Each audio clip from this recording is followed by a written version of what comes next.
Hello, I'm Željko Zidarić, founder of the Civic Innovation Incubator. I am also a Croatian conservative. My fellow Croatian conservatives have been waiting desperately for the last 5 years for a viable and credible coalition of the hobby parties on the Croatian right to join forces.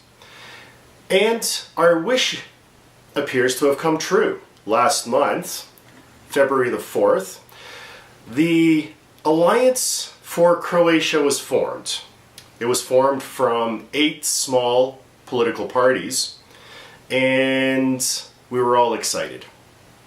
I started looking at their program and found something that I wasn't familiar with. And it was something called the eco-social market model. I started doing some digging to find out what the eco-social market model is. It sounded interesting because I know what the social market economy of Germany is. It's also known as social capitalism, or classified as a coordinated market economy. It opposes socialism, it opposes laissez-faire policies, and it favors regulation for fair competition in the markets. It was brought or developed by the CDU, the Christian Democratic Union, Konrad Adenauer, 1949, I believe. Germany's been very successful with it, and I thought, hey, maybe eco-social means that there is a nice green layer of environmentalism added to the social market economy. I dug a little deeper. Google's wonderful. And then I learned of the Eco-Social Forum, which Joseph Riegler helped form. One of their goals is wealth for all. The targets? Prosperity for all of mankind by means of fair development opportunities and a worldwide eco-social market economy. The vision? Worldwide justice, peace, and sustainable development. Wow! That sounds like utopia. Do we believe in utopia? Is utopia possible? Geez, the last people that tried to build a utopia were the communists. I dug a little deeper, and I found out that the concept for the eco-social market economy aims at balancing free market economics. It strives for social fairness. Okay, that's where I started to get the first red flag. And then it strives for sustainable use and protection of natural resources. But I also found out that it was developed by Austrian politician Joseph Riegler during the 1980s. And Riegler was a member of the OVP, the Austrian People's Party. It also is a center-right party, believes in conservatism, and it's a Christian democracy. But then I found out that the OVP is now in a coalition with the SPO, which are the Austrian Socialists. That just doesn't sound right for a conservative party.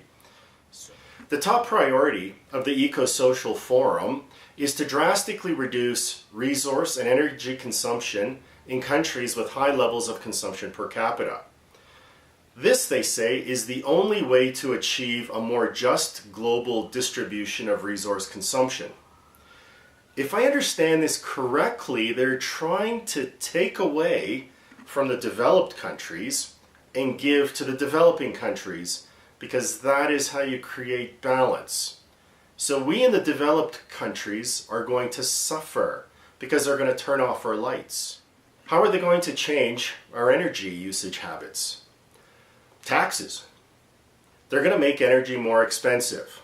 There's going to be taxes on energy consumption. There's going to be taxes on resource consumption. There's going to be taxes for pollution. There's going to be sin taxes, more sin taxes, property taxes, taxes on capital gains. And because they're working under the guise of global warming, there's also going to be a trade in CO2 emission allowances, and there's going to be a kerosene tax. So as far as I can see right now, the social market economy is starting to not look like it is the foundation for the eco-social market economy. All I see is taxes on people and energy that they don't like and subsidies to those people that they do like. So how conservative is the eco-social market economy?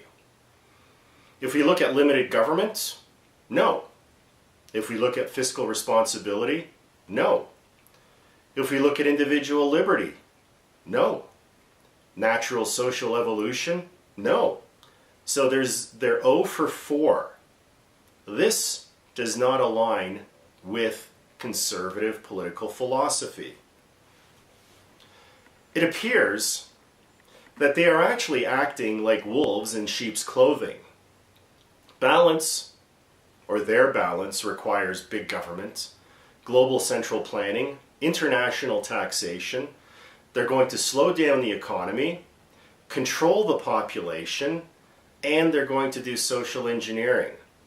That is not conservatism, and no conservative political party should have that in their program. The progressives, the liberals, the socialists, they're always in a hurry to solve some problem. Now, if you hurry, you're going to increase risk, and the solution is going to cost a lot more. We conservatives, we favor a more reasoned and temperate progress. Slow and steady wins the race. Why? It's going to cost us less. There's going to be less risk involved. It's going to be less disruptive to society, and there's going to be a lower chance of failure.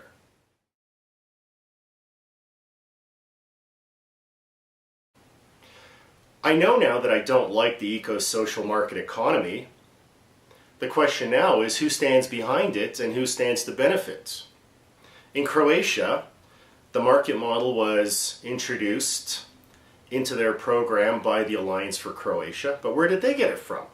So let's start connecting the dots. Follow the money. Who benefits? Well, the idea was proposed and has been being pushed inside of Croatia for almost a decade now by a group called the Hrvatsko Narodno Vijeće. That organization is part or works with an organization called the Eco-Social Forum of Croatia. The Eco-Social Forum of Croatia is a member of the Eco-Social Forum of Europe. Now that all is fine and dandy. I have no problems with that. Until I found out that the Eco-Social Forum is a part of or collaborating with the Global Marshall Plan. And the Global Marshall Plan is connected to yet another organization, which I will tell you about a little bit later. The eco-social market economy ecosystem seems to be rather large. Well, who else do they support and who supports them? Here's the small list of supporters.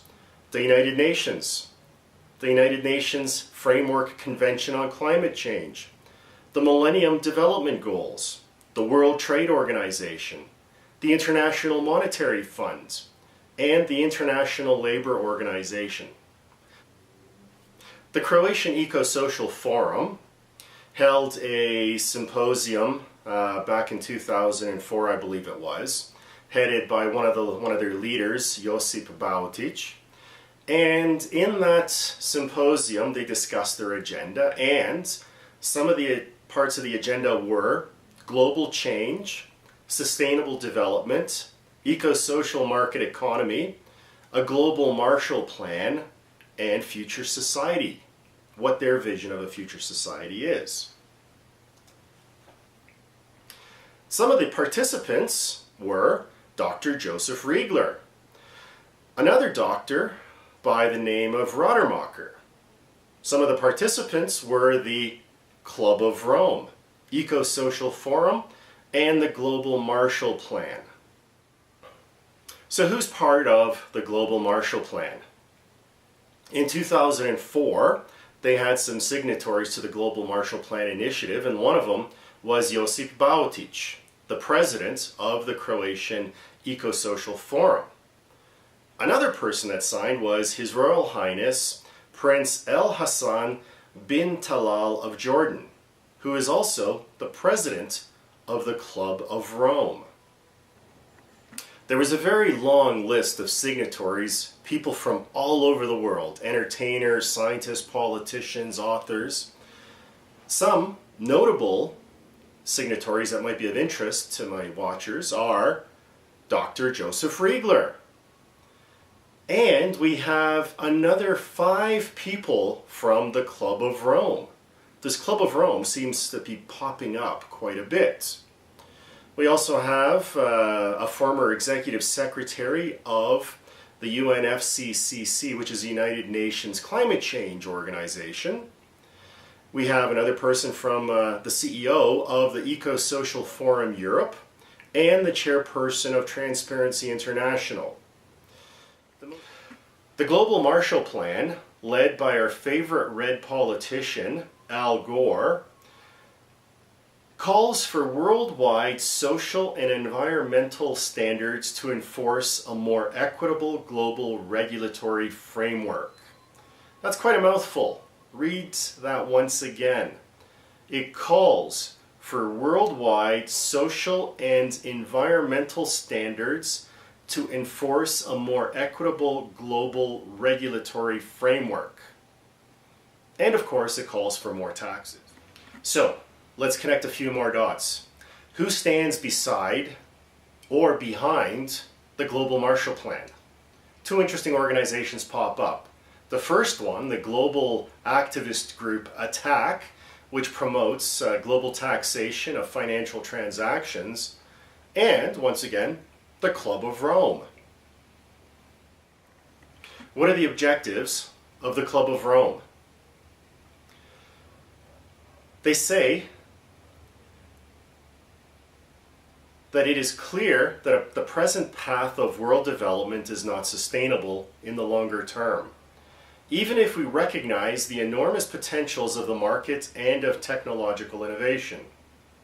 The program will focus on 5 clusters of related issues within the overall conceptual framework of a new path for world development. The 5 clusters are environment and resources, globalization, world development, social transformation, and peace and security. I was shocked to see some of the objectives, some of the goals of the Club of Rome. If we look at the first cluster, the environment and resources, we see that they ask that radical and rapid social and economic transformations will be needed to avert runaway climate change and ecological breakdown. And the scariest is found in cluster number 4, social transformation. I think this is where the control is. The cluster objective is, this cluster relates social change, gender equality, values and ethics, religion and spirituality, culture, identity and behavior. The values and behavior on which the present path of world development is based must be changed. Once again, the values and behavior on which the present path of world development is based must be changed. Are they trying to create a new man? Are they going to brainwash everybody so that everybody has new values and new behavior? This is very scary. This is central planning on an unprecedented scale. This is social engineering on an unprecedented global scale. Think about your sovereignty. What happens if the Club of Rome succeeds in what they want to do? The only way to accomplish what they want to do is to have a world government. Now, what happens to the sovereignty of our nations? If our nations lose their sovereignty, what happens to us citizens? We too lose our sovereignty, because no matter what we vote, no matter what our local governments want, the global government will overrule it, and force down our throats whatever they want. This will be the end to democracy. The brainwashing has already started. The training of the activists and the foot soldiers for the Club of Rome and for the Global Marshall Plan has already started. There is in existence a Global Marshall Plan Academy. Participants in the Academy are the Eco-Social Forum, the Club of Rome, the Global Marshall Plan, an organization called SPES, and Think Camp. The Club of Rome, working with the Eco-Social Forum, working with the Global Marshall Plan, is not conservative. It is not classical liberal. It is for a world government. It is for central planning. It is for taxation. It is for the loss of individual liberty. For that reason, we conservatives cannot support any of these organizations or any of their initiatives.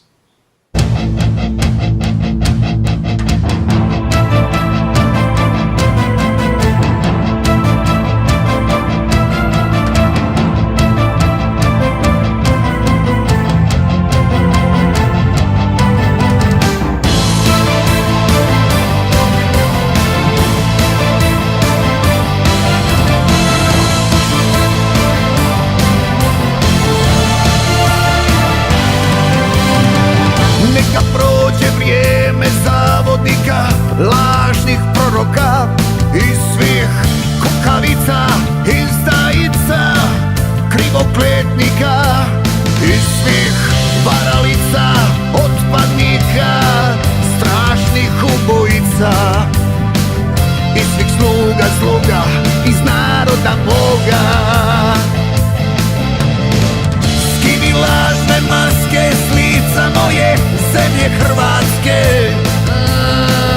nek zablista svom ljepotom i vjerom u tebe Boga, naroda moga. Maranata, dođi Gospodine u zemlju Hrvatsku.